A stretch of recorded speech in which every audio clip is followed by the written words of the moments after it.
পরের জগৎ সম্পর্কে গাফেল। এটাই হচ্ছে মূল কারণ।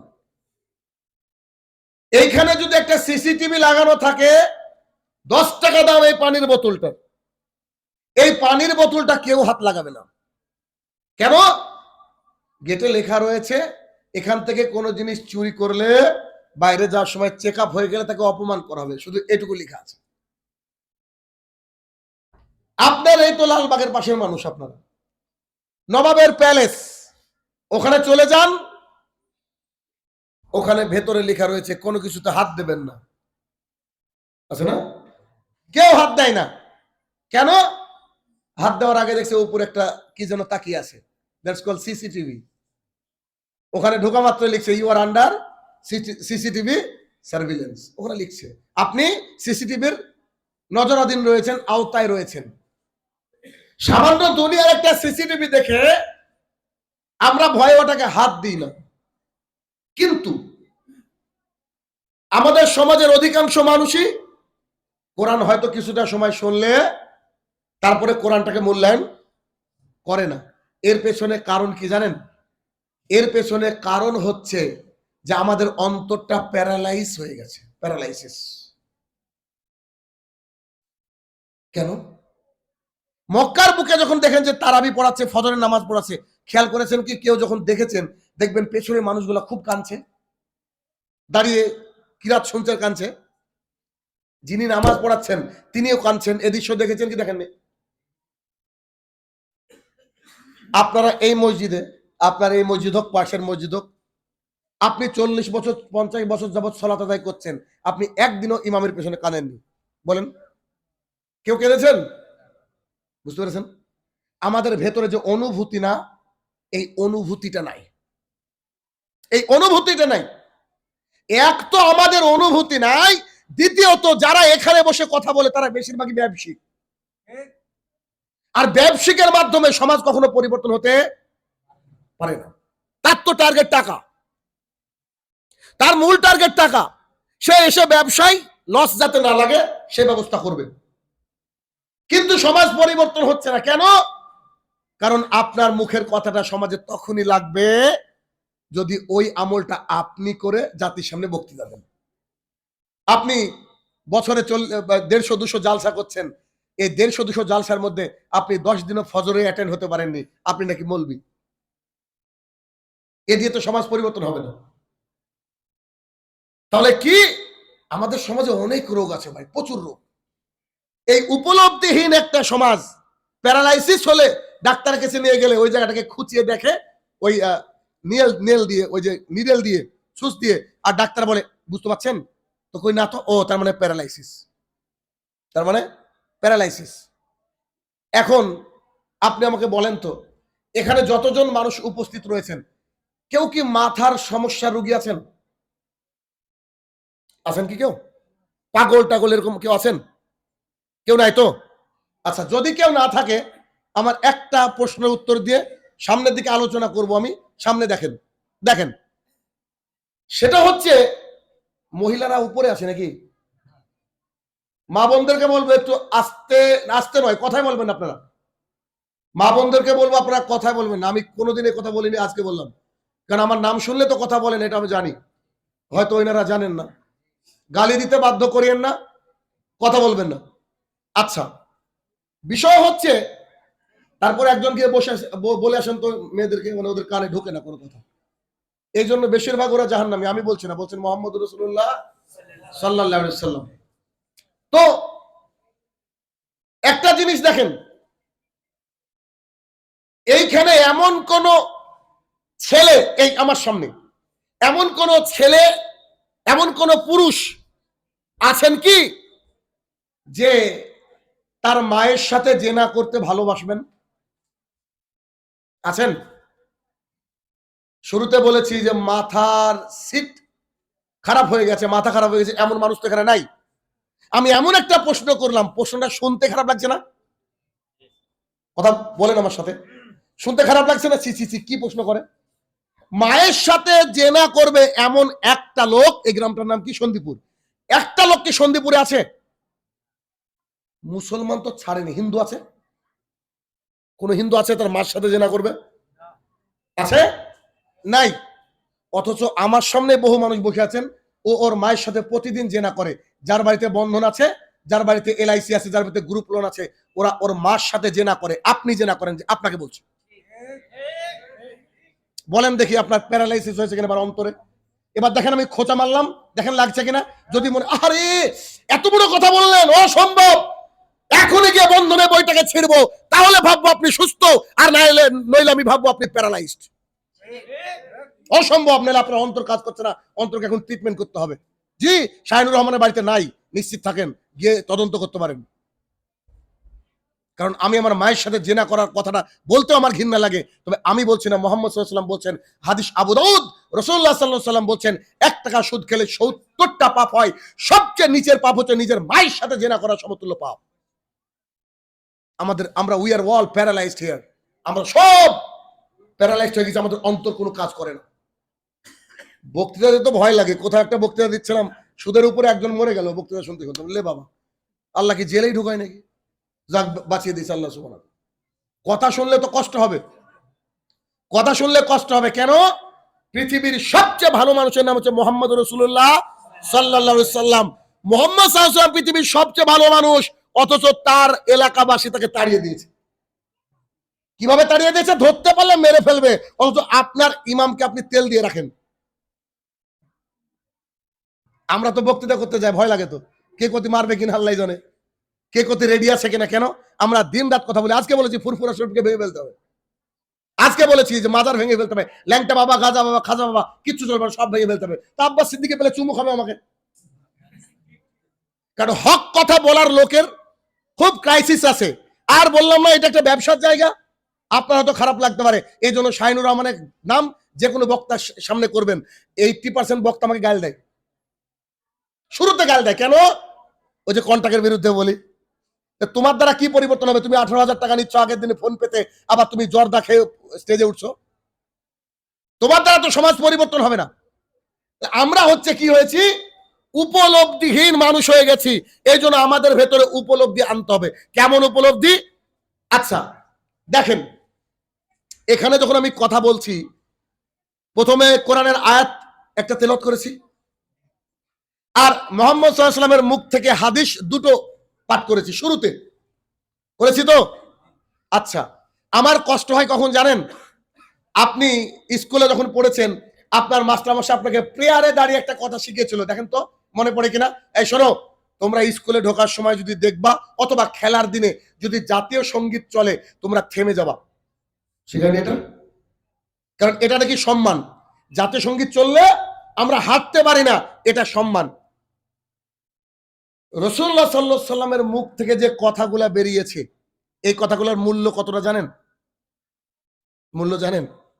আচ্ছা একটু দেখি, মূল্যটা পরে দেখবো। একটা হাদিস ভেতরে আমার গজ গজ করছে, সারা রাত যদি বলেন, সারা রাত হাদিস বলে যাবো। আলহামদুলিল্লাহ, আল্লাহ এটুকু দিয়েছে। গজলও জানি না 2 লাইন, কিচ্ছাও জানি না 1 লাইন, কিন্তু হাদিস যতটুকু জানি আপনাকে দেখাই। কাসির ইবনু কাইস রহমতুল্লাহ আলাইহি বলেন, একজন তাবেঈ, তিনি বলেন, আমি আর আবু দারদা রাদিয়াল্লাহু তাআলা আনহু দেমাশকের একটা মসজিদে বসে আছি। কোথায় বসে আছি? দেমাশকের একটা মসজিদে। প্রত্যেকটা হাদিস শুনতে হবে, আর যাওয়ার সময় মিনিমাম 5টা হাদিস পকেটে করে নিয়ে যেতে হবে। পারবেন? আচ্ছা, আল্লাহ কবুল করুন, আমিন। তো তিনি বলছেন, আমি আর আবু দারদা রাদিয়াল্লাহু তাআলা আনহু, একজন জলিল কদর সাহাবী, দেমাশকের একটা মসজিদে বসে আছি। একজন ব্যক্তি মসজিদের দরজা ভেদ করে এসে বলছে, আসসালামু আলাইকুম। তিনারা বলছেন, ওয়ালাইকুম আসসালাম ওয়া রাহমাতুল্লাহ। আমি, যিনি আসছেন, আমি মদিনা মনোয়ারা থেকে আসছি। কোথা থেকে? আমার উদ্দেশ্য হচ্ছে, আপনি নাকি মুহাম্মদ সাল্লাল্লাহু আলাইহি ওয়াসাল্লামের মুখ থেকে শুনেছেন, এমন হাদিস সরাসরি বর্ণনা করেন। একটা হাদিস শোনার জন্য আমি মক্কা থেকে দেমাশক এসেছি। সুবহানাল্লাহ, বাড়িতে গিয়ে বলবেন। কথা কি বুঝতে পারছেন না? আমার আগে যিনি আলোচনা করলেন, কিছু না হলে তো 5টা হাদিস বলেছেন। তার আগেও যদি কেউ আলোচনা করেন, তিনিও 5-10টা বলেছেন। আমি আলোচনা যদি 1.5 ঘন্টা করি, মিনিমাম 60টা হাদিস বলবো, 60-60 ইনশাআল্লাহ। আর আমার পরে যদি কেউ আসেন তিনিও 10-12-20টা হাদিস বলবে। কত সস্তায় এক জায়গায় বসে হাদিস শুনতে পাচ্ছেন না? অনেকগুলো পাচ্ছেন তো। তিনার অবস্থা দেখেন, আল্লাহু আকবার।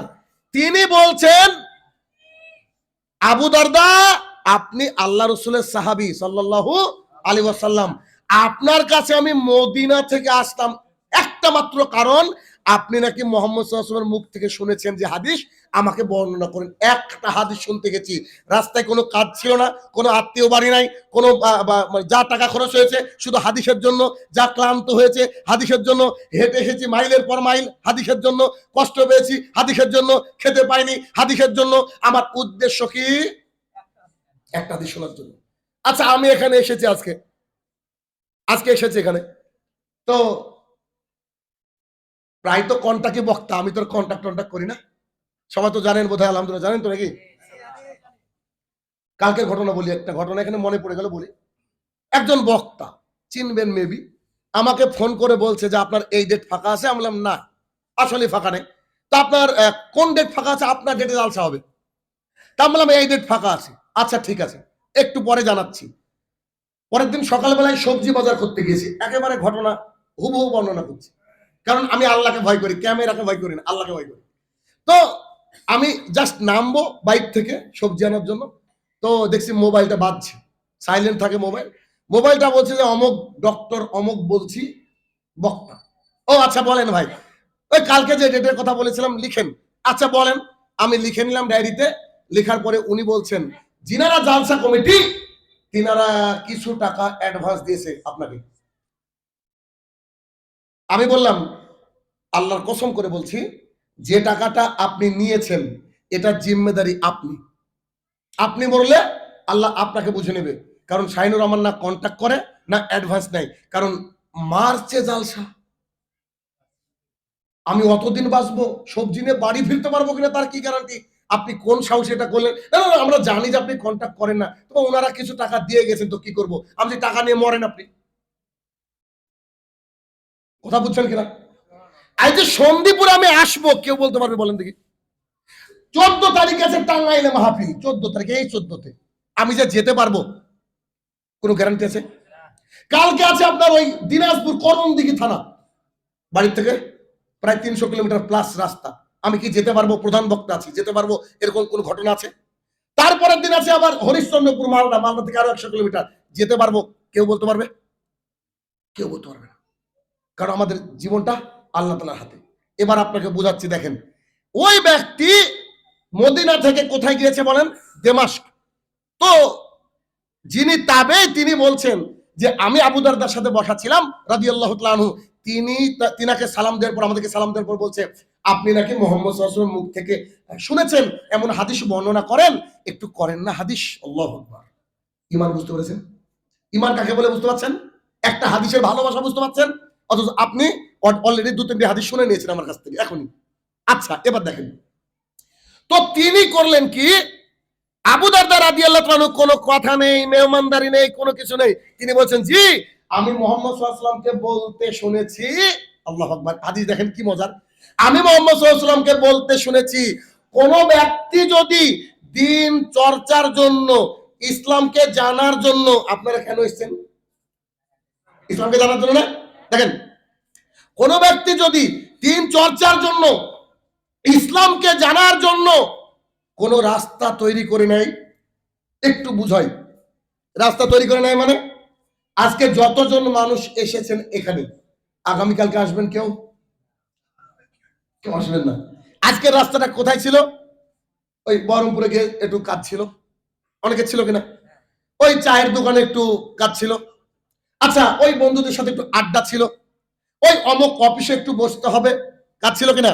আচ্ছা, এই কাজগুলাকে রফা দফা করে কোথায় এসেছেন? দিনে আলোচনা শুনতে। তাহলে আপনাদের রাস্তাটা পরিবর্তন করেছেন না করেননি? কথা কি বোঝাতে পারছেন? আমি যতক্ষণ না হাদিস বোঝাতে পারি অতক্ষণ কথা বলি, মানে আপনাকে বুঝিয়ে ছাড়বো আমি। এবারে শুনেন হাদিস। তিনি বলছেন, আমি মুহাম্মদ সাল্লাল্লাহু আলাইহি ওয়াসাল্লামকে বলতে শুনেছি যে কোন ব্যক্তি যদি দিন শিক্ষার জন্য তার রাস্তাটাকে ভিন্ন করে নেয়, মানে চলার জীবন থেকে, এই যে সন্দীপুরে মানুষ এদিক ওদিক যেত, আজকে কি করেছে? দিন ইসলাম শিখার জন্য রাস্তাটাকে ভিন্ন করে নেয়। আল্লাহ সুবহানাহু ওয়া তাআলা বলেছেন সেই ব্যক্তিকে জান্নাতে যাওয়ার সহজ পথ আল্লাহ তাআলা বলে দেন। ঠিক অপর হাদিসে রাসূল সাল্লাল্লাহু আলাইহি ওয়াসাল্লাম বলছেন তার রাস্তাটা টেনে আল্লাহ জান্নাতে ঢুকিয়ে দেন। আমরা যদি ওই নিয়তে আসি, আজকে আমাদের রাস্তাটা কে ঢুকাবে? আল্লাহ তাআলা জান্নাতে ঢুকিয়ে দেবে। এরপরে তিনি বলছেন, দেখেন আবু দারদা রাদিয়াল্লাহু তাআলা বলছেন শুধু তাই নয়, বরং কোন ব্যক্তি যারা দ্বীন ইসলাম শিখতে আসে তার জন্য পৃথিবী, আসমান, সমুদ্রের গভীরে যত মাছ আছে সবাই মাগফিরাতের দোয়া করতে থাকে। একটা হাদিস শোনার জন্য কি করেছে? মক্কা থেকে দেমাস গিয়েছে। তাহলে মুহাম্মদ সাল্লাল্লাহু আলাইহি ওয়াসাল্লামের মুখের হাদিস কি বুঝতে পারছেন আপনি? আমি খুব রেগে যাই যখন কোনো মাহফিলে কেউ কথা বলে, লোকজন হয় না ইত্যাদি। কেন? কারণ আপনারা আমার ভাই, চিনি না আপনাদেরকে, কিন্তু দ্বীনি ভাই রক্তের ভাইয়ের চেয়েও আপন আমি মনে করি। রক্তের ভাই নামাজ নাও পড়তে পারে, নামাজ না পড়লে তো চণ্ডীদাস, ওর সাথে সম্পর্ক নাই, কিন্তু দ্বীনি ভাইয়ের সাথে সম্পর্ক আছে। আচ্ছা, এই হাদিসটা যে মুখ দিয়ে বেরিয়েছে তার নাম হচ্ছে মুহাম্মদুর রাসূলুল্লাহ সাল্লাল্লাহু আলাইহি ওয়াসাল্লাম। উনি কে জানেন? উনি কে চিনেন আপনারা? একটু চিনাই, হালকা একটু চিনে আপনার। কেন উনার মুখ দিয়ে কথা যখন বেরোবে বা যে ওই কথাগুলো আমরা বলছি মানে হুবহু নকল করছি, তাহলে আপনাকে কিভাবে একেবারে শ্বাস প্রশ্বাসকে রুখে শোনা উচিত আমি মনে করি, এটা আমার ব্যাপার। আমি এই যে যিনি আমার আগে বক্তৃতা দিচ্ছিলেন, আমি যতটা সময় ছিলাম ওর কথা শুনেছেন। কেন বলেন তো? উনি যাই হোক না কেন, যেই হোক না কেন, কারণ আমি বসে আছি, উনি আলোচনা করছেন মানে উনি আল্লাহর আল্লাহ রসুলের কথা বলছেন। এর চেয়ে দামি কথা পৃথিবী তার কিছু হতে পারে না। ওই যে শুরুতে হাদিস পড়েছি, সবাই ওই হাদিসে পড়ে ফাইন্না খাইরাল হাদিসি কিতাবুল্লাহ, সবচেয়ে উন্নত সুন্দর কথা হচ্ছে কার? আল্লাহ তাআলার। ও খাইরাল হাদি হাদি মুহাম্মাদিন সাল্লাল্লাহু আলাইহি ওয়াসাল্লাম, তারপরে সুন্দর কথা হচ্ছে মুহাম্মদ সাল্লাল্লাহু আলাইহি ওয়াসাল্লামের। আর আমরা কিছুই না আমাদের। কিন্তু এই মুখ দিয়ে যখন তাদের কথা বলবো আল্লাহ আল্লাহ রসুলের, তখন কিন্তু আপনাকে মনোযোগ দিতে হবে, কারণ তখন আমি বলছি না, তখন আল্লাহ এবং আল্লাহ রসুলের কথাগুলোকে নকল করছে। কথা বোঝা গেল? আচ্ছা, মুহাম্মদ সাল্লাল্লাহু আলাইহি ওয়াসাল্লাম কে একটু দেখি, হু ইজ হি, একটু দেখি। উরওয়া ইবনে মাসউদ রাদিয়াল্লাহু তাআলা আনহু, তিনি তখন ইসলাম গ্রহণ করেননি, তখন ইসলাম গ্রহণ করেননি। তো উরওয়া ইবনে মাসউদ রাদিয়াল্লাহু তাআলা আনহু বলছেন, আমি মক্কা থেকে আমাকে পাঠানো হলো একটা প্রতিনিধি দলে, মুহাম্মদ সাল্লাল্লাহু আলাইহি ওয়াসাল্লামের কাছে যাও, গিয়ে একটা চুক্তিতে স্বাক্ষর করে আসো। মুহাম্মদ সাল্লাল্লাহু আলাইহি ওয়াসাল্লাম কে? তিনি হচ্ছেন গোটা পৃথিবীর নেতা। তার কাছে যে কোনো লোককে পাঠাবে? আপনি ধরেন পিএম এর কাছে যাচ্ছেন আমাদের ভারতবর্ষের, এই পিএম এর কাছে আপনাকে আমাকে কেউ পাঠাবে? কেউ? এলাকার যারা অন্তত পক্ষে এমপি এমএলএ আছে তাদেরকে, ঠিক না? তো যখন কোন প্রতিনিধি দলে যাচ্ছে তো বিচক্ষণ শিক্ষিত মানুষ পাঠাবে। উরওয়া ইবনে মাসউদের আমি অবাক হয়ে যায় তার হাদিস বর্ণনা শুনেন। তো তিনি বলছেন, আমি ওই সন্ধির ওখানে গেলাম, যাওয়ার পরে কয়েকটা দৃশ্য দেখে আমি অবাক হয়ে গেলাম। আমি মক্কায় ফিরে আমার জাতি গোষ্ঠীকে ডাক দিয়ে বললাম, ও শোনো শোনো শোনো শোনো শোনো, তো কি? আমি রোমের সম্রাটের কাছে গিয়েছি। কথা শুনেন, কে বলছে? উরওয়া ইবনে মাসউদ রাদিয়াল্লাহু তাআলা আনহু হননি, তখনও ইসলাম গ্রহণ করেননি। তিনি বলছেন, কাফেরদের তরফ থেকে তিনি গিয়েছিলেন। তিনি বলছেন, আমি রোমের সম্রাটের কাছে গিয়েছি, আমি পারস্যর রাজার কাছে গিয়েছি, এইরকম বিখ্যাত বিখ্যাত লোকের কাছে আমাকে প্রতিনিধির দল হিসেবে, হেড হিসেবে পাঠানো হয়েছে। কিন্তু আমি আব্দুল্লাহর বেটার কাছে যা দেখলাম, আমি রোমেও পাইনি, পারস্য পাইনি, পৃথিবীর কোথাও পাইনি। মক্কাবাসী বলছে, কি রে বাপ, আব্দুল্লাহর বেটা বাড়ি এত বিখ্যাত, কি হলো? স্বাভাবিক কথা। আপনি আমার বাড়ির সামনে গিয়ে বলবেন শাইনুর রহমানের বাড়ি কোনটা, বলবেন চিনি না। বলেন আমার এলাকার লোক তো আমাকে না শোনারই কথা নাকি? মিলিয়ন মিলিয়ন মানুষ আমাদের বক্তৃতা শুনে, আর আমার বাড়ির সামনে লোক চিনবে না? ওই যে কি বলে না, গাঁও কা যোগী ভিক নেই পাতায়, এটা কথা আছে না, গ্রামের ফকির ভিক্ষা পায় না, আছে কি নাই? এরকম একটা ব্যাপার। তো তিনি বলছেন, তিনার কথা শুনে সবাই অবাক হয়ে বলছে, বাপরে বাপ, তুমি সম্রাটের কাছেও পাওনি? কি এমন? তো বলছে, হ্যাঁ, কোন রাজাকে দেখিনি, কোন প্রজাদেরকে দেখিনি তার রাজাদেরকে এত সম্মান করতে, যেমন করে মোহাম্মদ সাল্লাল্লাহু আলাইহি সাল্লামকে তার সঙ্গী সাথীরা সম্মান করছে। মক্কার মানুষ অবাক, আরে কেমন কথা, কি এমন দেখলা, বেশ করো তুমি আমাদের সামনে। তখন বলছে, শোনেন, এই হাদিস কিন্তু বুখারীর, আমি বিশ্বাস করিনি প্রথমে। হাদিসটা পড়ে আমার কেমন লাগলো, কি ব্যাপার, আমি কয়েকবার টেস্ট করেছি, না এর হাদিস তো বুখারী, আর বুখারী মানে কোনো সন্দেহ নাই। তো তিনি বলছেন, আমি দেখলাম মুহাম্মদুর রাসূলুল্লাহ সাল্লাল্লাহু আলাইহি সাল্লাম যখন থুতু ফেলছেন, থুতু, তার সাহাবীরা, তার সঙ্গী সাথীরা ওই থুতুটাকে হাতে নিয়ে নিচ্ছেন, হাতে নিয়ে সেই থুতুটাকে মুখের উপরে মাখছেন। কথা কি বুঝতে পারছেন? মুহাম্মদ সাল্লাল্লাহু আলাইহি ওয়াসাল্লামকে সাহাবায়ে কেরাম ভালোবাসার নমুনা বুঝতে পারছেন কি? তাহলে আমরা কার কথা বলতে এসেছি, বুঝতে পেরেছেন কথাটা? হাদিস শেষ হয়নি। তখন বলছে, আমি এটা রোমেও দেখিনি, কিসরা কায়সার সবার কাছে গিয়েছি, বড় বড় নেতা, কোথাও দেখিনি। আশ্চর্য, আর কি দেখলা? আর দেখলাম তিনি যখন কাউকে কোনো আদেশ করছেন, হুকুম করছেন, তো সবাই তাদের মধ্যে প্রতিযোগিতা করছে, এই তুমি দাঁড়াও না, তুমি দাঁড়াও না। আমার সৌভাগ্য, আল্লাহ রাসূল আমাকে হুকুম করেছে। এখনই ভলেন্টিয়ারকে বলেন, এই মেয়েদেরকে আলাদা করো, তো তুমি যাও না, কি আছেন এরকম, এই কথা বলবে। অথচ বলছে তার সঙ্গীদেরকে দেখে অবাক হয়ে গেলাম, শুধু হুকুম করার জো নাই, কথা বলার জো নাই, মুখ দিয়ে বেরালাই বলছে তোমরা দাঁড়াও না গো, আমি একটু শুনি। আরেকজন বলছে তোমরা দাঁড়াও না গো, আমি একটু শুনি। কোন রাজা পূজার মধ্যে এরকম ভালোবাসা, এরকম অ্যাকসেপ্টেশন, এরকম মেনে নেওয়ার গতি আমি দেখিনি। আর কি দেখলাম? হ্যাঁ, আরেকটা দৃশ্য দেখেছি, সেটা কি, ওরওয়া ইবনে মাসউদ রাদিয়াল্লাহু তাআলা বলছেন, তিনি যখন ওযু করতে বসছেন, সাহাবায়ে কেরাম চারিদিকে ঘিরে ঠেলাঠেলি করছে। কি ব্যাপার, কি ব্যাপার, ব্যাপারটা বুঝলাম না তো, ঠেলাঠেলি করছে কি ব্যাপার? যেই ওযু শেষ হয়ে গেছে, একেবারে নিজেদের মধ্যে মারামারি শুরু করে দিয়েছে, ওযুর বাকি পানি কে নিবে তার জন্য। ইনি হচ্ছেন মুহাম্মদুর রাসূলুল্লাহ সাল্লাল্লাহু আলাইহি ওয়াসাল্লাম। তার মুখ দিয়ে কথা বেরিয়েছে, তারপর আপনার বাড়িতে বন্ধন থাকবে, এটা কি করে সম্ভব বলেন দিয়ে? তার মুখ দিয়ে কথা বেরিয়েছে আকিমিস সালাহ, আল্লাহ তাআলা বের করেছে, অথচ আপনি ৫ ওয়াক্ত সালাত আদায় করবেন না। তাহলে বুঝতে হবে যে আমার বক্তৃতা আপনার কাজে লাগছে না, অন্তরের ট্রিটমেন্ট করতে হবে, ওই জায়গাটা হচ্ছে প্যারালাইজড। বুঝতে পারছেন আমার কথা? আসেন একটু দেখি। খন্দকের যুদ্ধের কাজ চলছে, ক্যানেল, ক্যানেল, খন্দক মানে ক্যানেল। তো ক্যানেলে কাজ চলছে, মুহাম্মদ সাল্লাল্লাহু আলাইহি ওয়াসাল্লাম দাঁড়িয়ে আছে, সাহাবায়ে কেরাম কাজ করছে। তো একটা পাথর বেঁধেছে, মুহাম্মদ সাল্লাল্লাহু আলাইহি ওয়াসাল্লামকে ডেকেছে। তো তিনি একটা গাইতি দিয়ে মারতে গিয়ে ওই কামিজটা, মানে চাদর তো গায়ে দিতেন বেশিরভাগ, গরিব তো তখনকার মানুষ, চাদর গায়ে দিত, চাদরটা উঠে গিয়ে জাবের রাদিয়াল্লাহু তাআলা খেয়াল করে দেখছেন মুহাম্মদ সাল্লাল্লাহু আলাইহি ওয়াসাল্লাম পেটে পাথর বাঁধা। কি বাঁধা? তার মানে তিনি খাননি হয়তো অনেকদিন, কিন্তু তার মুখটা দেখলে কেউ বুঝতে পারতো না যে তিনি খাননি। জাবের রাদিয়াল্লাহু তাআলা খুব খারাপ লেগেছে, আরে আমার মুহাম্মদ সাল্লাল্লাহু আলাইহি ওয়াসাল্লাম খাননি। দৌড়ে চলে গেছে বাড়িতে, গিয়ে বলছে অমুকের মা, জি বাড়িতে কতটুকু খাবার আছে বলতো? বলছে ১ থেকে ১.৫ সের আটা। কজনের রুটি হবে বলেন? ১.৫ সের, ১.৫ কেজি আটা কজনের রুটি হবে তৎকালীন জামানায়? মানুষের সাইজ ভাবেন, একজনের তো হওয়ার কথা না। ১.৫ কেজি আটার রুটি একজনে খাবে, তৎকালীন সময়ের কথা বলছি, তারা কাজ করতো। আচ্ছা আপনার বাসায় ধরে নেন ৫ জন খাবে, কথার কথা, ধরে নিলাম ৫ জন। তো বলছে যে ১ থেকে ১.৫ সের আটা। হ্যাঁ, আর কি? ওই যে ছাগলটা ঘুরে বেড়াচ্ছে, ছোট বাচ্চা, এই যে ছোট ২-৩-৪ কেজি গোশত হবে বোধহয়। তো ঠিক আছে, চাকু দাও তো, বিসমিল্লাহ আল্লাহু আকবার। জবাই করে বলছে তুই রান্না কর, রুটি তৈরি কর, আমি মুহাম্মদ সাল্লাল্লাহু আলাইহি ওয়াসাল্লামকে ডেকেছি। এবার মহিলারা দেখবেন খুব বিচক্ষণ হয়। তো মানে জাবের রাদিয়াল্লাহু তাআলার স্ত্রী বলছে, শোনো, শোনো, শোনো, অনেক সাহাবীরা তো আছে, ওখানে মুহাম্মদ সাল্লাল্লাহু আলাইহি ওয়াসাল্লামকে একটু কানে কানে বলো, আমার বাড়িতে একটু নিমন্ত্রণ আপনার। তো রাসূলুল্লাহ সাল্লাল্লাহু আলাইহি ওয়াসাল্লামের কাছে দৌড়াতে দৌড়াতে দৌড়াতে আসছে, যাক একটু এক বেলা তো পেট পুরে খাওয়াতে পারবো, একটু তো খেতে পারবে। রাসূল সাল্লাল্লাহু আলাইহি ওয়াসাল্লাম, এটা কথা বলছিলাম, জি জাবের, বলছি যে আমার বাড়িতে আপনার এখন একটু নেমন্তন্ন, হালকা একটু খাবেন, মানে ওনার পেটে পাথর দেখেছেন, ওটা ধরতে দেননি উনি, আপনি একটু আমার বাড়িতে যাবেন, একটু খাবেন।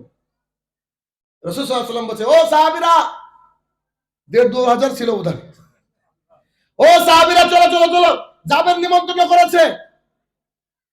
জাবের কি ভাবছে, আলী হাসানের কাছে ভর্তি হয়ে, এবার কিরে ভাই এতটুকু আটায়, কিন্তু মুহাম্মদ সাল্লাল্লাহু আলাইহি ওয়াসাল্লাম কি জানেন না সাহাবীদের পরিস্থিতি জানেন না? আপনার আমার ইমাম সাহেব নেই, আমাদের পরিস্থিতি জানে না, কিন্তু মুহাম্মদ সাল্লাল্লাহু আলাইহি ওয়াসাল্লাম কি জানেন না? মুহাম্মদ সাল্লাল্লাহু আলাইহি ওয়াসাল্লাম মিসকি মিসকি হাসছে না, বলছে যাবেন শোনো, জি আল্লাহ রাসূল, তোমার স্ত্রীকে গিয়ে বলো আর ২-৪টা মেয়েকে জোগাড় করতে, যাতে বেশি বেশি রুটি তৈরি করতে পারে, এরকম মেয়েকে জোগাড় করতে বলো, আর গোশত যেন আখা থেকে না নামে, চুলা থেকে না নামে, আমি আসছি। জাবের রাদিয়াল্লাহু মনে মনে ভাবছে যে আমার বউ বোধহয় রুটি করেই ফেললো, এই ২-৫ খান রুটি হবে, তার জন্য আরো লোক ম্যানেজ করতে হবে। কিন্তু মুহাম্মদ সাল্লাল্লাহু আলাইহি ওয়াসাল্লাম বলেছেন কথাও যে মানতে হবে। জাবের রাদিয়াল্লাহু তাআলা বাড়িতে গেলেন, যেতে যেতে মুহাম্মদ সাল্লাল্লাহু আলাইহি ওয়াসাল্লাম পৌঁছে গেলেন। মুহাম্মদ সাল্লাল্লাহু আলাইহি ওয়াসাল্লাম তার মুখ থেকে একটু লালা থুতু নিয়ে রুটির ওই ডো ডো ডো বলেন তো ওটাকে, ডো ইংরেজিতে ডো বলা হয়, ওইটা তাল তাল বলা হয় না যেটার মধ্যে, ওটার মধ্যে একটু দিয়ে দিলেন আর গোস্তের মধ্যে দিয়ে দিলেন। মুহাম্মদ সাল্লাল্লাহু আলাইহি ওয়াসাল্লাম বলছে, গোস্ত আখাতেই থাকবে, চুলাতেই থাকবে, তুমি পরিবেশন করো, পরিবেশন করো, দাও, গোস্ত নামাবা না। আর তোমার স্ত্রী আর আর যাদেরকে ডেকেছো তাদেরকে রুটি তৈরি করতে বলো। জাবের রাদিয়াল্লাহু তাআলা বলছেন যে এরকম আমি বসে দিলাম, এতগুলো লোক ধরেন, এরকম আমি বসে দিলাম আর সবাই খাচ্ছে, মুহাম্মদ সাল্লাল্লাহু আলাইহি ওয়াসাল্লাম মিসকি মিসকি হাসছে, আমি রুটি দিচ্ছি, গোস্ত দিচ্ছি, মুহাম্মদ সাল্লাল্লাহু আলাইহি ওয়াসাল্লাম মিসকি মিসকি হাসছে, ব্যাপারটা বুঝতে পারছি না, ঘটনা কি? এরকম করতে করতে করতে করতে সবারই পেট পুরে খাওয়া হয়ে গেল। পেট পুরে খাওয়ার পর রাসূল সাল্লাল্লাহু আলাইহি ওয়াসাল্লাম খাওয়া দাওয়া করলেন, এরপরে বলছেন, জাবের ঠিক আছে? তখন জাবের রাদিয়াল্লাহু তাআলা বলছেন, সুবহানাল্লাহি ওয়া বিহামদিহি, এটাই হচ্ছে আমাদের রাসূল সাল্লাল্লাহু আলাইহি ওয়াসাল্লাম। তার কথা বলছি, আপনার জমিদারি চলবে মানে এখানে? আপনার মেয়ে কথা বলবে মানে? আপনার বউ কথা বলবে মানে? আমি তার কথা বলছি, আমি তার কথা বলছি যার মুখের লালা হাজার হাজার মানুষের খাদ্য তৈরি করে দিয়েছে আল্লাহর তরফ থেকে নিয়ামত। মানে মুহাম্মদ সাল্লাল্লাহু আলাইহি ওয়াসাল্লামকে আমরা মূল্যায়ন করা জানিনি। যদি মূল্যায়ন করতাম, আল্লাহি আল্লাহর কসম করে বলছি, সমাজ আমাদের পরিবর্তন হয়ে যেত। কেমন দেখেন, খাইবারের যুদ্ধ, সাহাবায়ে কেরাম খেতে পাননি, পেটে খুব টান পড়েছে। কয়েকজন সাহাবী গিয়ে রাসূল সাল্লাল্লাহু আলাইহি ওয়াসাল্লামকে বললেন, আল্লাহ রাসূল সাল্লাল্লাহু আলাইহি সাল্লাম, আমাদের তো উট আছে, কয়েকটা উটকে জবাই করি, পেটের ক্ষুধায় 10 দিন 12 দিন 15 দিন হয়তো খাননি, খুব অবস্থা খারাপ, দুই একটা উট জবাই করে একটু গোস্ত খেয়ে বাঁচি আমরা, একটু আমাদেরকে বাঁচতে দেন। দয়ার নবী মায়ের নবী বলছে, আচ্ছা যাও যাও যাও, এক্ষুনি যাও। আচ্ছা, রাসূল সাল্লাল্লাহু আলাইহি ওয়াসাল্লাম কি না খেয়েছিলেন না? আল্লাহর দ্বীনের প্রতি ভালোবাসাটা দেখেন। হাদিস এখানে না, হাদিস মজার কথা আসছে এখানে দেখেন। তখন ওমর রাদিয়াল্লাহু তাআলা খুব বিচক্ষণ মানুষ ছিলেন। আল্লাহ তাকে এত ভালোবেসেছেন, তার শানে অনেক আয়াত নাজিল করেছেন। ফায়সালা মুহাম্মদ সাল্লাল্লাহু আলাইহি ওয়াসাল্লামের সামনে আল্লাহ তাআলা তার ব্যাপারে ফায়সালার আয়াত নাজিল করেছেন। ওমর রাদিয়াল্লাহু তাআলা বলছে, আল্লাহ রাসূল সাল্লাল্লাহু আলাইহি ওয়াসাল্লাম একটু একটু একটু পরামর্শ শুনেন না, পরামর্শ শুনেন না। আচ্ছা কি বলো বলো, এই তোমরা দাঁড়াও, তোমরা দাঁড়াও, খবরদার যাও না, এখন জবাই করবেন দাঁড়াও। ওমর রাদিয়াল্লাহু তাআলা বলছে, আল্লাহ রাসূল সাল্লাল্লাহু আলাইহি ওয়াসাল্লাম, উট তো আমাদের প্রত্যেকের একটা একটা আছে, উট যদি জবাই করে দিই তাহলে দুধ 5টা যাই জবাই করি না কেন, আমাদের তো বাহনের ঘাটতি হবে, তো যুদ্ধ করব কি দিয়ে? আল্লাহ রাসূল, আমি একটা যুক্তি দিই, যদি আপনি একটু পছন্দ করেন। তো রাসূল সাল্লাল্লাহু আলাইহি ওয়াসাল্লাম বললেন, আচ্ছা ঠিক আছে, তুমি যুক্তি দাও। কি যুক্তি? বলছি, যার কাছে যা খাবার আছে সব আনতে বলেন না, আর আপনি একটু বরকতের দোয়া করে দিবেন। সাহাবায়ে কেরাম কি খাবার লুকিয়ে রেখে মিথ্যা কথা বলবে? অসম্ভব। কিন্তু উমর রাদিয়াল্লাহু তাআলা কি ফাউল কথা বলবেন? আশ্চর্য ব্যাপার। ঘটনা কি? উমর রাদিয়াল্লাহু তাআলা বলছে, আচ্ছা ঠিক আছে শোনো, এই যে চাদর, একটা চাদর পেতে দিলেন। চাদর পেতে দেওয়ার পরে বলছে, যার কাছে যা খাবার আছে নিয়ে আসো। একজন খাবার আনলো, তার হাতে ছিল আধমুঠ জব। আধমুঠ জব মানে এটা বাচ্চা ছেলের এক বেলার 4 ভাগের 1 ভাগও খাওয়া হবে না। আর একজন নিয়ে আসলো আধখানা রুটি, আর একজনে তো খেজুর বা কিছু এরকম। খাবার কতগুলো বুঝতে পারছেন? কতগুলো বুঝতে পারছেন তো খাবার? রাসূলুল্লাহ সাল্লাল্লাহু আলাইহি সাল্লাম চাদরের উপরে ওইখানে বসলেন। বসার পর আল্লাহ সুবহানাহু ওয়া তাআলার কাছে বরকতের দোয়া করে দিলেন। পরের কথা আমি আমি আমি বুঝতে পারিনি। আপনারা এই সন্দীপুরের মানুষ বুঝেন তো দেখি। আমি চেষ্টা করে বুঝতে পারিনি, আপনি বুঝেন দেখি এখানে। উমর রাদিয়াল্লাহু তাআলা বলছেন যে রাসূল সাল্লাল্লাহু আলাইহি ওয়াসাল্লাম যখন দোয়া করে দিলেন, আমি সব সাহাবীকে ডেকে বললাম, তোমাদের কাছে হাঁড়ি কেটলি যার যা পাত্র আছে সব পুরে নাও খাবার। সব সাহাবী হাঁড়ি কেটলি যা ছিল সব লোড করে পুরে নিল, সব সাহাবী পেট পুরে খেলো। তখন উমর রাদিয়াল্লাহু তাআলা বলছে, তখন আমি দেখছি খাবার উপরে। সুবহানাল্লাহ বলতে আবার বলে গেছেন বোধহয়। এইটা হচ্ছে আমাদের রাসূলুল্লাহ সাল্লাল্লাহু আলাইহি ওয়াসাল্লাম। তার কথা বলছি, এটা হচ্ছে তার কথা। কিভাবে মূল্যায়ন করবেন? আবু হুরায়রা রাদিয়াল্লাহু তাআলা আনহু শুধু না খেয়ে পেটে পাথর বেঁধে মসজিদুল নববীর গেটে পড়ে থাকতেন। এত খিদে, তার এত খিদে। আরে উমর রাদিয়াল্লাহু তাআলা বেরালে উমরকে বলতেন, উমর এই হাদিসটার মানে কি? এই কোরআনের আয়াতটা কি হবে গো? সবচেয়ে বেশি হাদিস উনি বর্ণনা করেছেন, উনি জানেন না? তো উমর বলছে যে, কি জানি, আমি জানি না তো, এটা আমি জানি না, দেখতে হবে। আবু বকর রাদিয়াল্লাহু আনহু যাচ্ছেন। আবু বকর, হাদিসটার মানে কি হবে একটু বলেন না?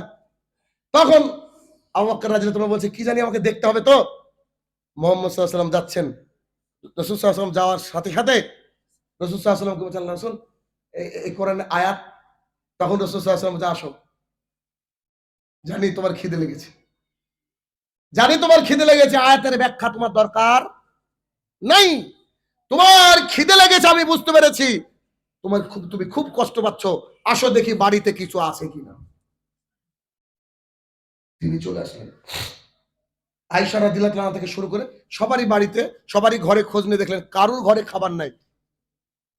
কল্পনা করতে পারছেন? পৃথিবীর শ্রেষ্ঠ মানুষ, তার ঘরে খাবার নাই।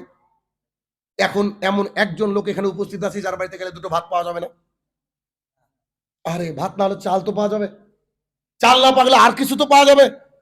কিন্তু তার বাড়িতে তার কোনো স্ত্রীর কাছে 9-11 জন স্ত্রী, কোনো কিচ্ছু নেই। আয়েশা রাদিয়াল্লাহু তাআলা আনহা বলছেন, আল্লাহ রাসূল সাল্লাল্লাহু আলাইহি সাল্লাম বলছিলাম, একজন মেয়ে আপনাকে আধ কাপ দুধ দিয়েছে, আধ কাপ, আধ মগ, আধ কাপ যাই বুঝেন, একটু দুধ দিয়ে গিয়েছে, এইটুকুই আছে। আর রাসূল সাল্লাল্লাহু আলাইহি ওয়াসাল্লাম, আচ্ছা ঠিক আছে ঠিক আছে, দাও আমাকে দাও। দুধটাকে নিয়ে এসে রাসূল সাল্লাল্লাহু আলাইহি ওয়াসাল্লাম হাতে নিলেন। এবার তিনি একটু স্বস্তি পেলেন। কে? আবু হুরায়রা রাদিয়াল্লাহু আনহু। যাক, অন্তত হাফ হাফ খেলে তো কিছুটা পেটে যাবে। আপনার আমার মতো পেট ছিল না তাদের, অল্পে তুষ্ট ছিল তারা। যাক, হাফ হাফ তো খাবো, এরকম একটা চিন্তায় ওর মনের মধ্যে একটু আনন্দ হচ্ছে। রাসূল সাল্লাল্লাহু আলাইহি ওয়াসাল্লাম বলছে, আবু হুরায়রা, জি আল্লাহ রাসূল সাল্লাল্লাহু আলাইহি ওয়াসাল্লাম, ওই বাইরে আহলে সুফফা আছে না, মেজাজ খারাপ, আহলে সুফফা আছে তো, কেন কি হলো, কারা কারা বসে আছে ডাকো তো। আবু হুরায়রা রাদিয়াল্লাহু আনহু জানতো 400 জনের উপরে আহলে সুফফা ছিল বাইরে। ও ভাবছে যে মিনিমাম 70 জন তো পাবো, আশপাশে থাকবে, নাহলে বাদ বাকি কাজে গিয়েছে, কোথাও গিয়েছে। ওর কিন্তু মেজাজ খারাপ রে ভাই, যেটুকু চান ছিল সেটাও নাই। আহলে সুফফাদেরকে ডাকা হলো, পরপর লাইন দিয়ে দাঁড়িয়ে দেওয়া হলো। আবু হুরায়রা রাদিয়াল্লাহু তাআলা আনহুকে বলছে, এই দুধের গ্লাস তুমি ধরো আর সবাইকে খাওয়াও। মেজাজ আরো খারাপ। দুধের গ্লাস তিনি নিয়ে সব আহলে সুফফাদেরকে খাওয়াচ্ছেন খাওয়াচ্ছেন খাওয়াচ্ছেন খাওয়াচ্ছেন। রাগ আছে ভিতরে, বুঝতে পারছেন, কষ্ট আছে, যে ভাবলাম আমি আর আপনি হাপাহাপি খাবো, কি যে করলেন। তখন তিনি মুহাম্মদ সাল্লাল্লাহু আলাইহি ওয়াসাল্লামের কাছ পর্যন্ত এসে সবাইকে খাওয়ানো হয়েছে। এবার তাকে বলছেন, নেন আপনি খান, রাসূল সাল্লাল্লাহু আলাইহি ওয়াসাল্লামকে। রাসূল সাল্লাল্লাহু আলাইহি ওয়াসাল্লাম বলছে, আচ্ছা ঠিক আছে, আমি তো খাবো, তুমি খাও। অতটুকু দুধ, অতটুকু দুধ। তখন করছে কি, উনি বলছেন বিসমিল্লাহ। এবার অতটুকু দুধ, আল্লাহ রসুলের প্রতি তো ভালোবাসা আছে, তাকে তো খেতে দিতে হবে। তো বলছে যে বিসমিল্লাহ, বলে একটু খেয়েছে। রাসূল সাল্লাল্লাহু আলাইহি ওয়াসাল্লাম বলছে খাও। তো আবার একটু খেয়েছে, খাও, আবার খেয়েছে, আরে তাড়াতাড়ি খাও। ও খাচ্ছে, খেতে খেতে খেতে খেতে আবু হুরায়রা রাদিয়াল্লাহু আনহু বলছেন, রাসূলুল্লাহ সাল্লাল্লাহু আলাইহি ওয়াসাল্লাম, আমার আর ক্যাপাসিটি নাই, পেট ভরে গেছে। রাসূল সাল্লাল্লাহু আলাইহি ওয়াসাল্লাম মিষ্টি হাসছেন আর বলছেন, এবার দাও, বাদ বাকিটুকু আমি পান করি। দিস ইজ মুহাম্মদুর রাসূলুল্লাহ সাল্লাল্লাহু আলাইহি ওয়াসাল্লাম। বলেন আপনি তার কথা কি না করে মানবেন? কেন মানবেন না? কি কারণে, কি অজুহাত আপনার আছে এই শ্রেষ্ঠ ব্যক্তিত্বের কথা আপনি মানবেন না, যাকে আল্লাহ তাআলা সরাসরি সবচেয়ে নবীদের, মানে সব নবীদের মধ্যে সর্দার বানিয়ে দিয়েছেন, যাকে সমস্ত নবীদের ইমাম করে দুনিয়ার বুকে পাঠিয়েছেন, যিনি জান্নাতের ফিতা কেটে জান্নাতে উদ্বোধন করবেন, সেই মুহাম্মদুর রাসূলুল্লাহ সাল্লাল্লাহু আলাইহি ওয়াসাল্লামের কথা শুনবেন না, আপনি আপনার মতো চলবেন। আপনি কিসের মুসলমান? বলেন কিসের মুসলমান? কথা কি আমার কষ্ট পাচ্ছেন আপনারা? কষ্ট হচ্ছে আপনাদের? আমি যে কথাগুলো বলি একটু কড়া হয়, কিন্তু বাস্তবতা, বাস্তবতা এটাই। কারণ আল্লাহ রাসূলের কথা মেনে নিতে হবে। উপদেশ কি? এক, রাসূলুল্লাহ সাল্লাল্লাহু আলাইহি ওয়াসাল্লাম যে তাগুতের বিরুদ্ধে লড়াই করেছে, 360টা মূর্তি কাবার মধ্যে ছিল, সেই 360টা মূর্তির বিরুদ্ধে জিহাদ করে সেই মূর্তিগুলাকে ভেঙে চৌচির করে দিয়ে এক আল্লাহর এই কনসেপ্ট মানুষের মধ্যে ঢুকে দিয়েছেন। তার জন্য তাকে গ্রাম ছাড়া হতে হয়েছে, সন্তান সন্ততি ছাড়া হতে হয়েছে, নিজের জমি জমা ছাড়া হতে হয়েছে, নিজের চাচার বাড়ি ছাড়া হতে হয়েছে, নিজের বাবার ভিটা ছাড়া হতে হয়েছে, তবুও তিনি ক্ষান্ত হননি। এক আল্লাহর দাওয়াত দিয়ে তিনি এই পৃথিবীর মা ত্যাগ করেছেন। তাই আমাদের মুসলমানদের প্রথম নসিহা হচ্ছে, প্রথম উপদেশ হচ্ছে যে পৃথিবীর গোটা মানুষ যদি যা খুশি করুক অসুবিধা নাই, তারা তার মতো করে যাবে। আপনাকে এই কনসেপ্ট ক্লিয়ার করতে হবে যে আমাদের মাবুদ হচ্ছে হক, মাবুদ হচ্ছে একজন, আল্লাহ সুবহানাহু ওয়া তাআলা, আল্লাহ তাআলা। আর আল্লাহ তাআলাকে যদি এক মেনে নেন, তাহলে পৃথিবীর বুকে কোনো মাজার থাকতে পারে না। কেন? একটু আগে এশার সালাত আদায় করার সময় আপনি বলেছেন ইয়াকা নাবুদু ওয়া ইয়াকা নাস্তাইন, আল্লাহ তোমার ইবাদত করি, কেবলমাত্র শুধুমাত্র তোমার ইবাদত করি এবং তোমার কাছে সাহায্য চাই। কার কাছে সাহায্য চাই? আল্লাহর কাছে। আল্লাহর কাছে যদি সাহায্য চাই, চার দরকার হয়, আল্লাহর কাছে চাইতে হবে। তাহলে আল্লাহই যদি সাহায্য করতে পারে, তাহলে ফুরফুরা দরবার শরীফ কেন? কথা বুঝতে পারছেন? কথা কি আমার বোঝা যাচ্ছে? আদিনা কেন? খাজা বাবা কেন? গাজা বাবা কেন? ল্যাংটা বাবা কেন? ওখানে মানুষ তাদের জন্য দোয়া করতে যায় নাকি নিজের জন্য দোয়া নিতে যায়? নিতে না? গাড়ির সামনে লেখা দাতা বাবা, ওর বাপ দিয়েছে ওইটা গাড়ি। কত বড় খারাপ লাগে।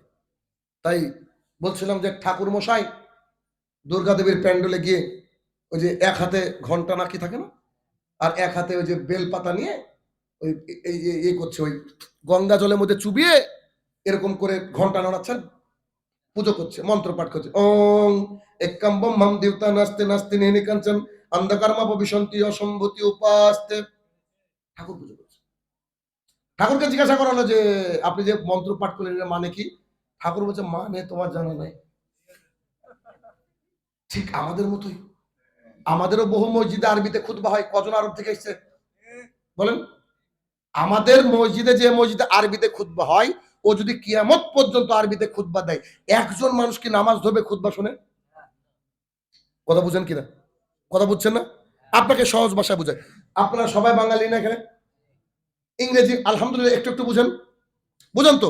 আচ্ছা, আমি যদি এভাবে শুরু করি, let's sit down here and talk the matter over big and Dave. I enjoyed a later notebook. It was very flattering to find that at least one member of the audience came learn and did learn. David Chappell, very commendable young man. কিছু বুঝলেন? বুঝতে পারেননি নিশ্চয়ই? 1% লোকও বুঝতে পারেন আমি জানি। যেমন আপনি এর ভিতরে কি বললাম বুঝতে পারেননি, এই না বুঝতে বুঝতে বুঝতে একদিন দেখবেন প্রতিদিন একই কথা বলে, এরকমই যেন কি বলে বুঝতে পারি না, তাহলে কি মনোযোগ থাকবে? এই জন্যে আমাদের হানাফি ভাইদের মসজিদে জুমার দিনে 80% লোক ঘুমায়। বলেন কেন? তো জানছে তখন আরবিতে কথা বলবে, ও আরবি বলবে, তো বাংলাও বোঝে না, কিছুই বোঝে না। আরব থেকে ইমাম এনেছি আমরা, আরবিতে কথা বলেছে। তো আরবি যদি মানে শোনানো যায়, আপনার সামনে আরবি শোনানো, ছাগলের সামনে ইংরেজি গান শোনানো, বোথ আর সেম, একই জিনিস কিনা? তাহলে বিষয় কি যে আমাদেরকে কি করতে হবে? এক আল্লাহর ইবাদত যে আমাদেরকে করতে হবে, এক আল্লাহর যে গোলামি করতে হবে, এক আল্লাহর যে দাসত্ব করতে হবে। তো এই আল্লাহর দাসত্ব করার জায়গাটা তো বুঝতে হবে আপনাকে। না বুঝে তো আপনি ইবাদত করবেন না, তাই না? আপনাকে বুঝতে হবে। তো এই বুঝার যে জায়গা, এই কনসেপ্টটাকে আমাদেরকে কি করতে হবে? ক্লিয়ার করতে হবে। ঠিক যেমন করে ঠাকুর বুঝে না, আমাদের ঠাকুরও অনেক বুঝে না। কেমন? আপনি অবাক হয়ে যাবেন। জানেন ওই ঠাকুর কি বলেছিলেন মন্ত্রে? আমি বলে দিচ্ছি আপনাকে ঠাকুর কি বলেছেন। ঠাকুর বলছে অন্ধকারম বিসন্তি, ওই সব লোক আরো বেশি অন্ধকারের দিকে যাচ্ছে। অসম্ভূতি, যারা নিজে হাতে বানায় উপাস্তে তারপরে পুজো করে। কথা বুঝতে পারেননি? যারা নিজে হাতে বানিয়ে পুজো করে তারা আরো বেশি অন্ধকারের দিকে যাচ্ছে। ঠাকুর কি হচ্ছে ওখানে? ওই তো অন্ধকারের দিকে যাচ্ছে। কথা বুঝলেননি? আচ্ছা, এর পরের বাক্যটা শুনেন। কেননা একাম ব্রহ্মা, ব্রহ্মা একজন, ঈশ্বর একজন, দেবতা নাস্তে, দ্বিতীয় নাই, নিহিনি কিঞ্চন, একটুকু নাই, তো 17 জন কেন সামনে? কথা বুঝেন কিনা? ঠিক ওই ঠাকুর যেমন ধর্ম বুঝে না, আমাদের ঠাকুরও ধর্ম বুঝে না। আমাদের ঠাকুর কি ধর্ম বুঝে না? দেখেন, আল্লাহু আকবার, সূরা ফাতিহা সুন্দর করে শেষ করেছে, সুন্দর করে সূরা ফাতিহা শেষ করেছে। এরপরে বলছে ইয়া আইয়ুহাল্লাযীনা আমানু ইন্নামাল খামরু ওয়াল মাইসির ওয়াল আনসাবু ওয়াল আজলামু রিজসুম মিন আমালি শাইতান ফাজতানিবুহু লাআল্লাকুম তুফলিহুন। করে কি করে না কিরাত? এরকম কিরাত করার পর সালাত শেষ, এখান থেকে বেরিয়ে সামনে মুদিখানার দোকান গিয়ে বলছে, কই গো একটা 350 দিয়ে দাও। বলে কি বলে না, একটা 350 দিয়ে দাও। ও এখন যে কিরাত করলো তার অর্থ কি জানেন? ইন্নামাল খামরু ওয়াল মাইসির ওয়াল আনসাবু ওয়াল আজলামু রিজসুম মিন শাইতান।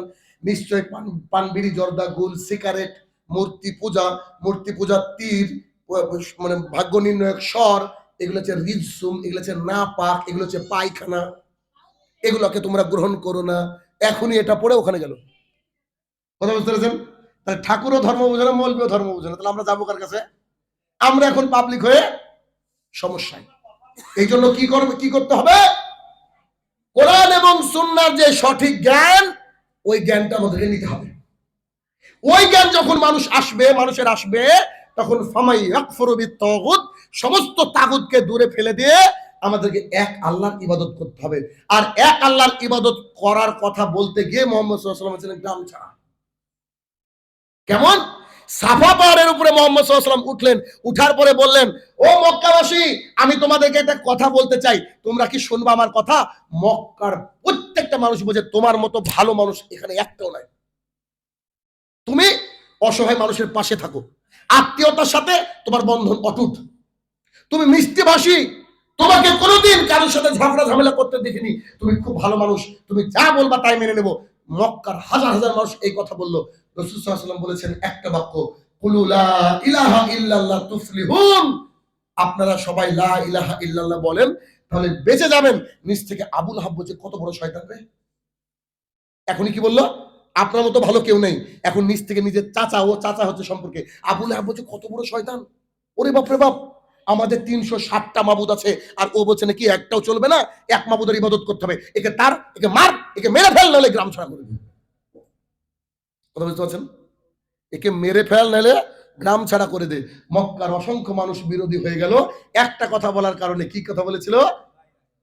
একটা মাবুদকে মানতে হবে, যেটা হক।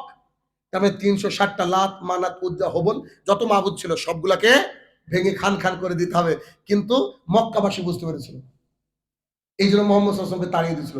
আপনার আমার মাবুদ কজন? একজন তো? শিওর? 100%? কোনো সন্দেহ নাই? ঠিক আছে। আচ্ছা, ইবাদত কাকে বলে কেউ জানেন? ইবাদত আমি বলি, ইবাদত হচ্ছে কাউকে ভালোবেসে তার তরিকা মোতাবেক সে যা বলে তাই করার নাম ইবাদত। যেমন আমরা নামাজ পড়ি, নামাজ পড়লে কি টাকা পাই? ভালোবাসি কাকে? আল্লাহকে। নামাজটা কে দিয়েছে? আল্লাহ। তরিকাটা কে দিয়েছে? কোথায় হাত মানতে হবে? আল্লাহ। তাহলে আমরা আল্লাহকে ভালোবেসে তার দেওয়া ইবাদত করি, তার তরিকা মোতাবেক। এটাকে বলে কি? ইবাদত। এটুকু ক্লিয়ার তো? এবার আপনাকে দেখছি, আপনি এখনই বললেন আপনার মাবুদ একজন, আপনি এক আল্লাহতে বিশ্বাসী। আমি নিশ্চিত করব অনেকেরই এক আল্লাহ নাই। এখনই দুখান আল্লাহ তৈরি করে দিয়েছি আমি। দেখেন সেটা কেমন। রাসূলুল্লাহ সাল্লাল্লাহু আলাইহি ওয়াসাল্লাম বলেন, আমারানি আনা রাব্বি, আমার রব আমাকে নির্দেশ দিয়েছে, এফাউল লোহা, দাড়িটা ছেড়ে দাও, ওয়াসুস সারেব, গোফটা ছাটো। কে বলেছে? ওই বলেন কে বলেছে? আল্লাহ তাআলা বলছেন তোমরা দাড়িটাকে ছেড়ে দাও, গোফটাকে ছোট করো, ট্রিম করো, ছাটো। আল্লাহকে ভালোবেসে তার তরিকা মোতাবেক যে কাজ করি তাকে যদি ইবাদত বলা হয়, দাড়ি রাখা ইবাদত কি ইবাদত না? কিন্তু এক শ্রেণীর মৌলবি বলছে দাড়ি রাখা সুন্নাহ, ও দিন বুঝতে পারেনি। দাড়ি রাখা আছে ওয়াজিব, মানে ফরজ। কথা বোঝা গেল কি? দাড়ি আপনি রাখতে বাধ্য। মাগরিবের পরে 2 রাকাত নামাজ না পড়লে কোনো যায় আসে না। সারা জীবন তাহাজ্জুদের 1 রাকাত নামাজ না পড়লেও যায় আসে না, কিন্তু মাগরিবের 3 রাকাত যদি না পড়েন তো কাফের। কথা কি বুঝতে পারছেন? মানে ফরজ ইউ হ্যাভ টু, আপনাকে করতে হবে। তো দাড়ি ছেড়ে দিতে হবে, এটা হচ্ছে ওয়াজিব। আর ওয়াজিব আর ফরজে খুব একটা পার্থক্য নাই। তাহলে দাড়ি ছেড়ে দেওয়া হচ্ছে ইবাদত কি ইবাদত না? সবাই ক্লিয়ার? বলেন ইবাদত তো? এক বাক্যে বলেন ইবাদত তো? আচ্ছা, এই যে বাক্য বললাম, এরপর থেকে কেউ আর দাড়ি চাচতে পাবে না। কেন? আমি ইবাদতের কথা বললাম তো। এবার আপনার সাথে কি ঘটবে এবার আমি বলে দিচ্ছি। আপনার সাথে, আমি আল্লাহ না করুক এটা ঘটবে, কিন্তু আমি জানি হয়তো ঘটবে। এটা কি? আপনি আগামী কালকে অথবা আজকে রাত্রে আমার বক্তৃতা শেষ হওয়ার পর আপনার স্ত্রীও এখানে এসেছে, আপনার মেয়ে এসেছে, মা এসেছে হয়তোবা, তাকে নিয়ে বাড়িতে যাচ্ছেন, অথবা বাড়িতে গিয়ে আপনার স্ত্রীকে বলছেন, শাহিন রহমানের কাছ থেকে শুনলাম রাসূল সাল্লাল্লাহু আলাইহি ওয়াসাল্লাম বলেছেন দাড়িকে ছেড়ে দিতে হবে আর গোঁফটাকে ছাড়তে হবে, এটা ইবাদত। তো কাল থেকে ইনশাআল্লাহ আমি দাড়ি রেখে দিলাম।